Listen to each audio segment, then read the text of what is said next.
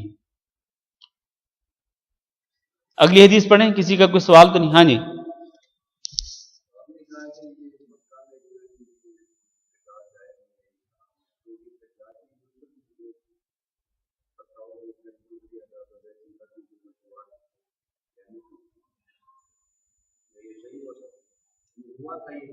یہ واقعہ ہوا تھا، عبداللہ بن زبیر رضی اللہ تعالیٰ عنہ جو ہیں، انہوں نے حجاج بن یوسف کی بیعت کرنے سے انکار کر دیا تھا، اور بلکہ اہل مکہ نے عبداللہ بن زبیر رضی اللہ تعالیٰ عنہ کی بیعت کر لی تھی خلیفہ کے طور پر، ان کو خلیفہ مان لیا تھا عبداللہ بن زبیر، جو کہ مکہ مکرمہ میں مقیم تھے۔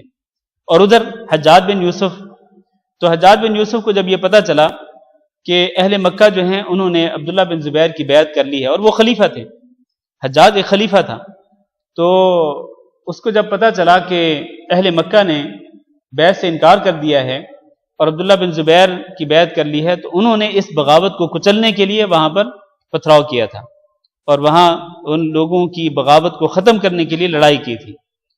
لیکن یہ عمل درست نہیں تھا، یقینی طور پر یہ عمل درست نہیں تھا، اس کا علاج جو ہے وہ کسی اور جائز طریقے سے ہو سکتا تھا۔ مکہ مکرمہ کے اندر، جس طرح کی حدیث کے اندر الفاظ ہیں کہ مکہ مکرمہ میں لڑائی کی اجازت صرف اور صرف نبی صلی اللہ علیہ وسلم کو فتح مکہ کے موقع پر دن کی ایک گھڑی میں دی گئی، بس نہ اس سے پہلے اس کی اجازت تھی، نہ اس کے بعد اس کی اجازت ہے. لہذا مکہ مکرمہ کے اندر لڑائی نہیں ہو سکتی ہے، جنگ و جدال نہیں ہو سکتا، قتل نہیں ہو سکتا. مکہ مکرمہ جو ہے یہ امن والا شہر ہے. اللہ نے فرمایا قرآن مجید کے اندر من دخلہ کان آمنا، جو مکہ کے حرم کے اندر داخل ہو جاتا ہے وہ امن میں آ جاتا ہے. لہذا اور خاص طور پر وہ جو خانہ کعبہ پہ جو انہوں نے گولہ باری کی تھی، حجاج بن یوسف کی فوج نے خانہ کعبہ پہ گولہ باری کی تھی اور خانہ کعبہ کا ایک حصہ جل گیا تھا، تو یقیناً یہ بہت بڑا جرم تھا. یہ حجاج بن یوسف کے جرائم میں اس کا شمار ہوتا ہے، بہت بڑا گناہ تھا. خانہ کعبہ کی حرمت ہے، مکہ مکرمہ کے حرم کی حرمت ہے، خود مکہ شہر کی حرمت ہے، تو اس کو کسی طرح بھی پامال نہیں کیا جا سکتا تھا. یہ عمل درست نہیں تھا. ہاں جی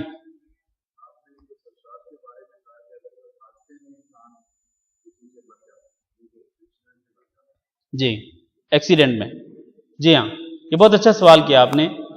قتل کی 3 قسمیں ہوتی ہیں. قتل کی 3 قسمیں ہوتی ہیں. یہ ایک علمی فائدہ ہے، اس کو آپ نوٹ کر لیں، مطلب ذہنوں میں بٹھا لیں. قتل کی 3 قسمیں ہوتی ہیں: قتل عمد، قتل شبہ عمد اور قتل خطا. قتل عمد، قتل شبہ عمد اور قتل خطا. قتل عمد کیا ہوتا ہے کہ ایک شخص کسی کو قتل کرنے کا ارادہ کرے، وہ قصد کرے، ارادہ کرے کسی کو مارنے کا، اور مارے بھی کسی ایسے ہتھیار کے ساتھ کہ جس کے ساتھ آدمی قتل ہو جاتا ہو، تو وہ قتل عمد ہے. یعنی جان بوجھ کر قتل کرنے کا ارادہ کر کے وہ حملہ آور ہو کسی پر اور اس کو مار دے، یہ ہے قتل عمد. اس قتل عمد کی سزا جو ہے وہ قصاص ہے. قتل عمد کی سزا قصاص ہے. البتہ اگر مقتول کے ورثاء معاف کر دیں دیت کے بدلے میں، یا ویسے ہی للہ معاف کر دیں، تو اس کا اختیار ان کو حاصل ہے. مقتول کے ورثاء معاف کر سکتے ہیں. دوسرا جو قتل ہے وہ قتل شبہ عمد. قتل شبہ عمد کیا ہے؟ وہ یہ ہے کہ ایک آدمی کسی کو مارنے کا ارادہ نہیں کرتا، قتل کرنے کا ارادہ نہیں کرتا، بلکہ وہ اس کو سزا دینا چاہتا ہے. سزا دینے کی خاطر وہ اس کو ڈنڈے مارتا ہے، فرض کریں ڈنڈے مارتا ہے، لیکن نتیجہ کیا ہوتا ہے کہ وہ مر جاتا ہے. نتیجہ یہ ہوتا ہے کہ وہ مر جاتا ہے. جیسا کہ حضرت موسیٰ علیہ السلام نے ایک آدمی کو مکہ مارا تھا، تو پتہ نہیں ان کا مکہ کتنا طاقتور تھا کہ وہ بندہ مکے کے نتیجے میں مر گیا. وہ سورۃ القصص میں 20ویں پارے میں وہ واقعہ موجود ہے سورۃ القصص میں. تو حضرت موسیٰ علیہ السلام نے اس آدمی کو قتل کرنے کا ارادہ نہیں کیا تھا، مارنا نہیں چاہتے تھے، اس کو سزا دینا چاہتے تھے، لیکن مکہ ایسا شدید لگا اس کو کہ اس کی موت اسی میں لکھی ہوئی تھی، وہ مر گیا. یہ ہے قتل شبہ عمد. قتل شبہ عمد یعنی قتل عمد کے مشابہ ہے یہ. اچھا تیسرا قتل ہے قتل خطا. ابھی بتاتا ہوں، ابھی بتا رہا ہوں، چونکہ قتل شبہ عمد اور قتل خطا دونوں کی سزا ایک ہی ہے. قتل خطا جو ہے وہ کیا ہے؟ وہ یہ ہے کہ ایک انسان کوئی جائز کام کرے، ایسا کام کرے جو اس کے لیے جائز ہے، لیکن اس کے نتیجے میں کیا ہوتا ہے؟ ایک بندہ مر جاتا ہے. مثلا ایک آدمی شکار کرنے کے لیے تیر چلا رہا ہو، یا فرض کریں وہ گولی چلائے شکار کرنے کے لیے، لیکن نتیجہ یہ ہو کہ اس گولی کی زد میں یا اس تیر کی زد میں ایک انسان آ جائے اور وہ مر جائے. اس کو کہتے ہیں قتل خطا، غلطی سے مر گیا. یہ جو ایکسیڈنٹ ہوتا ہے نا، حادثے کے نتیجے میں جو شخص مر جاتا ہے وہ بھی قتل خطا ہوتا ہے، وہ بھی قتل خطا ہوتا ہے. کیونکہ جو شخص گاڑی چلا رہا ہے یا بس چلا رہا ہے یا ٹرک چلا رہا ہے، کوئی بھی وہ سواری پر سوار ہے، اس کا ارادہ نہیں ہوتا کہ وہ کسی انسان کو مارے، لیکن ہوتا یہ ہے کہ غلطی کی بنا پر کوئی شخص اس کے سامنے آ جاتا ہے اور وہ مر جاتا ہے، تو اس کو قتل خطا کہتے ہیں. تو قتل شبہ عمد اور قتل خطا کی سزا کیا ہے؟ اس کی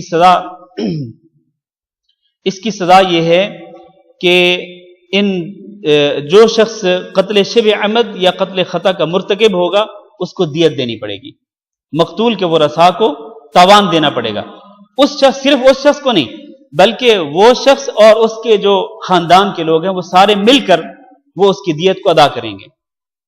نبی صلی اللہ علیہ وسلم نے، بلکہ آگے ایک واقعہ آ رہا ہے میرے خیال ہے، جی بالکل آگے ایک واقعہ آ رہا ہے، تو اس واقعے سے بھی یہ ثابت ہوتا ہے کہ قتل شبہ عمد جو ہے اس کے نتیجے میں نبی صلی اللہ علیہ وسلم نے جو تاوان ادا کرنے کا حکم دیا، جو دیت ادا کرنے کا حکم دیا، وہ قاتل کو نہیں بلکہ قاتل کے قبیلے کے لوگوں کو، قاتل کے خاندان کے لوگوں کو حکم دیا کہ وہ اس کی دیت ادا کریں۔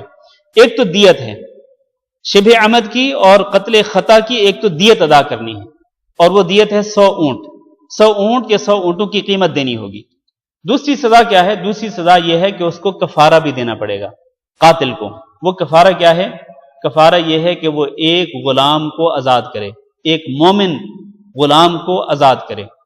اگر وہ اس کی استطاعت نہیں رکھتا تو پھر وہ 2 مہینے کے مسلسل روزے رکھے۔ اور یہ جو سزا ہے اللہ تعالیٰ نے سورۃ النساء میں ذکر کی ہے، انشاءاللہ ہم سورۃ النساء کی تفسیر پڑھ رہے ہیں، آگے چل کے وہ آیتیں آنے والی ہیں۔ تو وہ اس کا کفارہ ہے کہ وہ ایک غلام کو آزاد کروائے، اگر وہ اس کی استطاعت نہیں رکھتا تو وہ 2 مہینوں کے مسلسل روزے رکھے، لگاتار پے در پے، درمیان میں وہ کسی دن کے روزے کو چھوڑ نہیں سکتا ہے، تو یہ اس کا کفارہ ہے۔ تو اسی طرح جو قتل خطا کا مرتکب ہوتا ہے، یعنی ایکسیڈنٹ کے نتیجے میں اگر کسی سے حادثہ ہو اور اس کے نتیجے میں کوئی شخص مر جائے، تو جس سے یہ حادثہ ہوگا اس سے یہ دونوں چیزیں طلب کی جائیں گی کہ وہ اور اس کے خاندان کے لوگ ایک تو دیت ادا کریں، اور دوسرا یہ کہ وہ شخص جو ہے وہ کفارہ ادا کرے ایک غلام آج کل غلاموں کی آزادی کا دور نہیں ہے، غلاموں کا دور ہی نہیں ہے آج کل، تو یقینی طور پر اس کو 2 مہینوں کے مسلسل روزے رکھنے پڑیں گے۔ ہاں جی،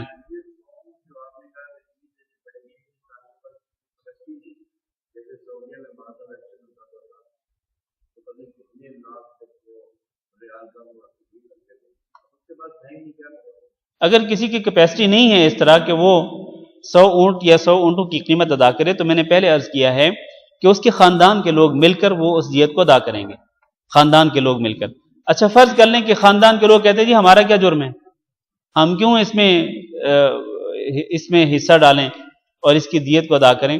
اگر اس طرح کی صورتحال ہو کہ قبیلے کے لوگ، خاندان کے لوگ، حالانکہ شرعی طور پر وہ پابند ہیں اس کے کہ وہ اس کی دیت کو ادا کریں، لیکن اگر بالفرض وہ ادا نہیں کرتے تو پھر حکومت وقت جو ہے وہ اپنی طرف سے وہ اس کی دیت ادا کرے گی۔ جس طرح کہ ہم نے یہ پڑھا ہے نا واقعہ ابھی یہود خیبر کا، نبی صلی اللہ علیہ وسلم نے اپنی طرف سے دیت ادا کی تھی، یعنی حکومت وقت آپ صلی اللہ علیہ وسلم سے، تو آپ صلی اللہ علیہ وسلم نے اپنی طرف سے دیت ادا کی تھی، تو حکومت وقت جو ہے وہ دیت ادا کرے گی۔ کوئی اور سوال؟ ہاں جی،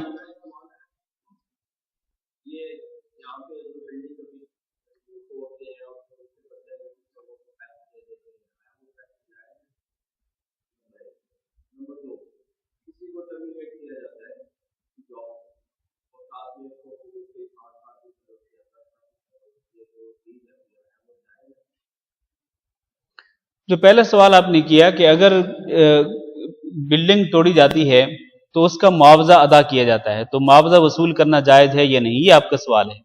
جی بالکل معاوضہ وصول کرنا جائز ہے۔ اگر کسی کا گھر گرایا جاتا ہے، کسی کی دکان گرائی جاتی ہے، کسی کی کوئی بلڈنگ گرائی جاتی ہے، تو اس کی جو مناسب قیمت ہے اس دور کے مطابق، اس کی مارکیٹ ویلیو کے مطابق، اگر گرانے والا اس کی قیمت ادا کرتا ہے اس کو، تو وہ وصول کر سکتا ہے، تو اس کا حق ہے۔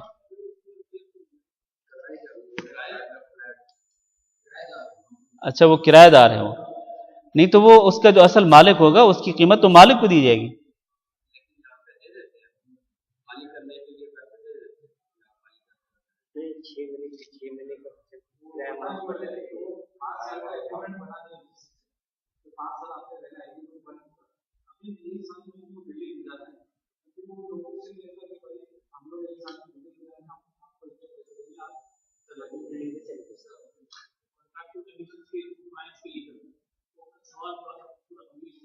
ہاں جی جی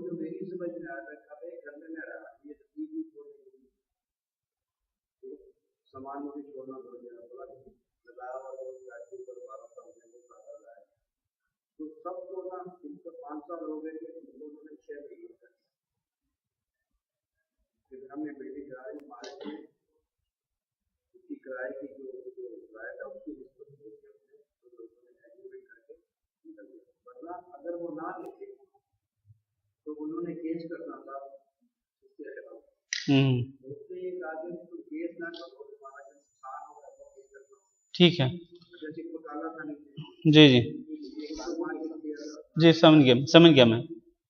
دیکھیں اذان کا ٹائم ہو چکا ہے میرے خیال ہے. آپ کے سوال کا مختصر جواب یہ ہے کہ اگر اس طرح ایگریمنٹ ہوتا ہے باقاعدہ، اور ایگریمنٹ اس طرح کا ہوتا ہے کہ اتنا عرصہ آپ یا اس مکان میں کرائے پر رہیں گے، اور ہم آپ کو اتنا عرصہ کے لیے، اتنے عرصے میں آپ کو ہم یہاں سے نکالیں گے نہیں. ایگریمنٹ میں اگر اس طرح کی کوئی ہوتی ہے بات کہ آپ اتنا عرصہ ہمارے پاس کرائے پر رہیں گے اور اتنے عرصے میں ہم آپ کو نکالیں گے نہیں. اگر ہم آپ کو نکالیں گے، فرض کریں آپ معاہدہ ہوتا ہے 5 سال کا، اور 1 سال کے بعد اس بلڈنگ کو گرانے کا فیصلہ کر لیا جاتا ہے، تو 4 سال کا جو معاوضہ ہے وہ اگر اس کو کرایہ دار کو ادا کیا جاتا ہے تو میرے خیال ہے جائز ہے، کیونکہ پہلے ایگریمنٹ ہوا ہے. المسلمون علی شروطہم، مسلمان جو ہیں وہ اپنی شرطوں پر ہوتے ہیں. اگر ایسا نہیں ہوتا تو پھر نہیں، پھر وہ وصول نہیں کرنا چاہیے. قانوناً یہ اجازت دی جاتی ہے کہ کرایہ دار وصول کر سکتا ہے.